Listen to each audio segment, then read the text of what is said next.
जुर्म में मिलेगी वो कानून तय करता है, कोर्ट तय करता है। इस तरह की भाषा का इस्तेमाल मत कीजिए। आतंकवादी को कुत्ते की मौत मारने पर वो कोर्ट तय करेगा किसको कैसी मौत मिलेगी। कुत्ते की मौत नहीं नहीं, वो कोर्ट तय करेगा। ये भाषा ठीक नहीं है, ये भाषा ठीक नहीं है। कोर्ट नहीं तय करेगा। बुरहान वामी को कुत्ते की मौत, सुअर की मौत मारेंगे, कुत्ते की मौत मारेंगे, सुअर की मौत आतंकवादियों को मारेंगे। प्रेम शुक्ला जी, प्रेम शुक्ला जी, क्या गलत क्या है? प्रेम शुक्ला जी देखिए, सारे मेहमानों ने जाना शुरू कर दिया, नेशनल कॉन्फ्रेंस के नेता भी चले गए। क्या गलत? देखिए ये प्रेम शुक्ला जी, ये देखिए, मैं आपने ही अभी बड़ी शालीनता के साथ, विनम्रता के साथ मुझे बताया। जी न्यूज के नहीं, मैं बहुत अत्यंत विनम्रता से जी न्यूज के इस पाखंड का विरोध करता हूँ।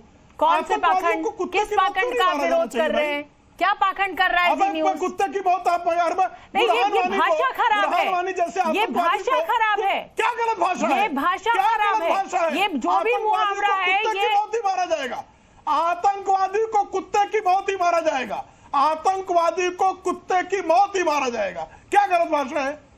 ठीक है, आतंकवादी को क्या उसको बिरयानी खिलाई जाए? चलिए ठीक है, दानिश कुरैशी साहब होगा। दानिश कुरैशी साहब का मैं रुक कर लेती हूँ। दानिश कुरैशी साहब, अभी मेरे समझ में नहीं आ रहा है। मैंने सुन लिया आपकी बात, मैंने मान लिया आपकी बात, मैंने मान लिया आपकी। नहीं, आपने आपत्ति की। हाँ, तो आपत्ति का आपने जवाब दे दिया, मैं शांत हो गई ना, कोई बात नहीं, आगे बढ़ेंगे। प्रेम शुक्ला जी, इस बहस को हमें आगे लेके जाना है। दानिश कुरैशी साहब, अभी नेशनल कॉन्फ्रेंस के प्रवक्ता जुड़े, उन्होंने कहा कि साहब और भी देश में बहुत सारे अहम मुद्दे हैं। उधर पीडीपी के नेता ने कहा कि इस देश के मुसलमान को डराने की कोशिश हो रही है। क्या एआईएमआईएम के प्रवक्ता दानिश कुरैशी को ऐसा लग रहा है कि इस देश में मुसलमान को डराने की कोशिश हो रही है? क्या कश्मीर में अगर अनुच्छेद 370 हटाकर विकास की बात की जाती है तो क्या ये कश्मीरी मुसलमान को डराने की कोशिश हो रही है?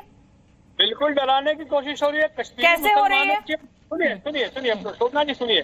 कश्मीरी मुसलमानों की और कश्मीरी पंडित हिंदुओं की बात करने वाले गुजरात में ये बता दें कि दानिश कुरैशी क्या घर खरीद सकता है? शोभना यादव से अगर दानिश कुरैशी घर खरीदना चाहता है तो कानूनन गुजरात में घर नहीं खरीद सकता। चलिए यह बताइए, 370 से ज्यादा सख्त पाबंदी नहीं है तो क्या है गुजरात में? ऐसे कितने कानून है, मैं आपको दिखा दूं आपको।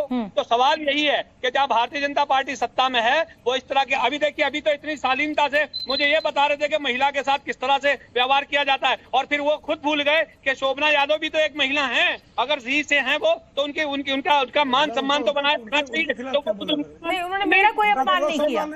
दानिश कुरैशी, प्रेम शुक्ला जी मेरे बड़े पुराने संबंध हैं, उन्होंने मेरा कोई अपमान नहीं किया। ये बहस चल रही है, मैंने उनकी भाषा पे आपत्ति जताई, उन्होंने अपनी बात कही, मेरा कोई अपमान नहीं किया उन्होंने। नहीं, मैं आपको फिर बता रही हूँ दानिश कुरैशी साहब, मैं अपनी लड़ाई लड़ने में बहुत अच्छी तरह सक्षम हूँ। बिल्कुल सक्षम है। तो फिर मैं अपनी लड़ाई बतौर महिला इस देश में किसी भी पुरुष से लड़ने में पूरी तरह से सक्षम हूँ। मेरी चिंता मत कीजिए, लेकिन आप मुझे बस ये बताइए मातृशक्ति का इसलिए अब इनको याद आया है कि किसको 15 सेकंड में क्या जवाब देना है। इनके पास कुछ नहीं बचा, इसीलिए ये प्रधानमंत्री से लेकर नवनीत राणा तक तमाम लोग जो हैं हिंदू मुसलमान पे उतर आए हैं।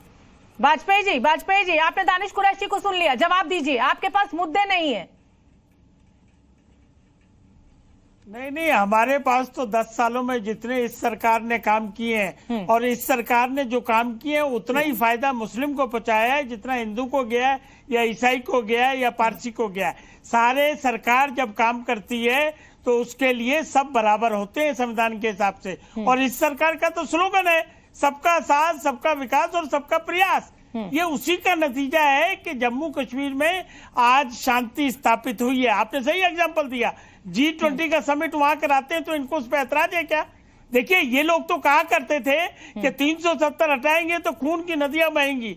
ये महबूबा मुफ्ती का बयान रिकॉर्ड पे है बाकायदा। तो डराते ये लोग हैं, हम लोग नहीं डराते। हम तो देश को तीसरी अर्थव्यवस्था विश्व में बनाने के लिए संकल्पित हैं और उस संकल्प पे काम कर रहे हैं। और 4 जून को जब रिजल्ट आएगा तो आगे की कमान जो उसको एग्जीक्यूशन करने की मोदी साहब उस पे काम करेंगे। लेकिन जनसंख्या नियंत्रण कानून बहुत जरूरी है ऐसे हालात में, क्योंकि क्योंकि इतिहास गवाह है और वर्तमान भी साक्षी है कि जहां जहां ये कम्युनिटी राज करती मेजोरिटी में होती है वहां डेमोक्रेसी काम नहीं करती है। ये बैठे हैं दानिश कुरैशी साहब, क्या बताएंगे महिला और पुरुष का सम्मान बराबर है इनके कुरान ये जब हम एक इस तरह से किसी कम्युनिटी को टारगेट करते हैं या किसी कम्युनिटी के ऊपर उंगली उठाते हैं तो बहुत लोग आहत होते हैं, क्योंकि सब आप भी जानते हैं हाथ की सारी उंगलियां बराबर नहीं होती हैं। जरूरी नहीं है कि जो दूसरे देशों में हुआ वो हमारे देश का मुसलमान भी करेगा। ये वो मुसलमान है जिसने आजादी के वक्त हिंदुस्तान को चुना था। हम उस योगदान को नहीं नकार रहे हैं, लेकिन जो प्रवृत्ति है उस प्रवृत्ति को आपको ध्यान में रखना पड़ेगा। सर्वधर्म समभाव सनातन की प्रवृत्ति है, क्या इनकी प्रवृत्ति है? क्या ये हमारे यहाँ शास्त्र अलाउ है? विचार विमर्श तर्क वितर्क सब चीज डिबेट आप करा रहे हैं, क्या इसको आप सही मानते हैं? क्या इसको आप सही मानते हैं कि और देशों का उदाहरण देके और देशों में मुसलमान क्या कर रहा है उसको हम अपने देश के मुसलमानों पर लागू करें? प्रेम शुक्ला, चलो नहीं, अब अपने देश पे आ जाते हैं, अपने देश पे एक तरह से आ जाते हैं। हमारे देश में 800 जिलों में 200 जिले ऐसे हैं जहां पर कि हिंदू बिल्कुल माइनॉरिटी में चला गया। क्या हालत है उस जिलों में? राज्य ऐसे हैं, फॉर एग्जांपल नागालैंड, मेघालय, केरल, क्या व्यवस्था चल रही है, क्या कानून की व्यवस्था है, क्या किस तरह से समाज में संभव है कि नहीं है, इन चीजों को तो नोट करना होगा ना। अपने देश से ही आप एग्जांपल ले लीजिए कि जैसे ही ये मेजोरिटी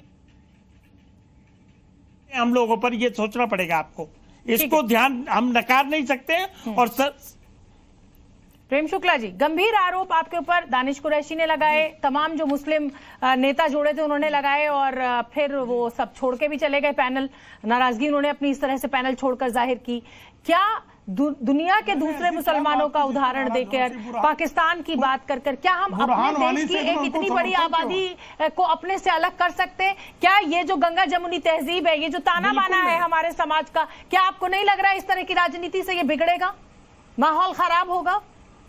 नहीं, माहौल खराब करते हैं बुरहान वानी जैसे लोग, और बुरहान वानी जैसे लोगों का समर्थन करने वाले लोग, असदुद्दीन ओवैसी जैसे लोग, अकबरुद्दीन ओवैसी जैसे लोग, तालिब हुसैन जैसे लोग, ये निश्चित तौर पर अजमल कसाब अगर आ जाएगा और अजमल कसाब का कोई समर्थन करेगा तो माहौल बिगड़ेगा। तो निश्चित तौर पर ऐसे लोग माहौल बिगाड़ते। लेकिन कौन कर रहा है अजमल कसाब का सपोर्ट? कौन कर रहा है आप बताइए? किस राजनीतिक दल ने, किस नेता ने, किस पब्लिक के आदमी ने किया? अभी विजय वडेट्टीवार जो है कांग्रेस के एलओपी हैं, लीडर ऑफ अपोजिशन है महाराष्ट्र की विधानसभा में। उन्होंने बयान दिया कि शहीद हेमंत करकरे की हत्या अजमल कसाब ने नहीं की बल्कि एक आईपीएस अधिकारी, एक पुलिस अधिकारी ने कर दी। ये अभी बयान आया है। और अजमल कसाब को फांसी पर ना लटकाया जाए इसके लिए तमाम कम्युनिस्ट पार्टी के सांसदों ने, कांग्रेस के जनप्रतिनिधियों ने हस्ताक्षर करके दिया था मर्सी पिटीशन को।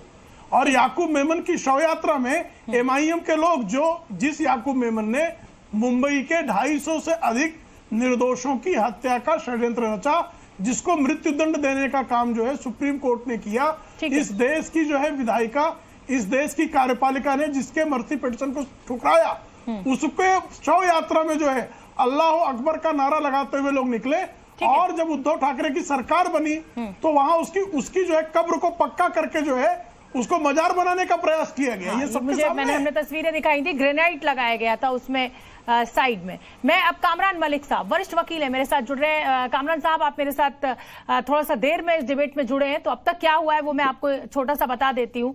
अकबरुद्दीन ओवैसी ने 2013 में एक बयान दिया था, उसका जवाब आज नवनीत राणा ने 15 मिनट और 15 सेकंड में दिया। और कुल मिलाकर अब ये बहस इस बात पर गर्म हो गई है कि देश के मुसलमान को डराने की कोशिश की जा रही है, मुद्दों से भटकाया जा रहा है। कोई नौकरी की बात नहीं कर रहा है, गरीबी की बात नहीं हो रही है, शिक्षा की बात नहीं हो रही है, बात हो रही है हिंदू मुसलमान की। क्या है आपका पक्ष?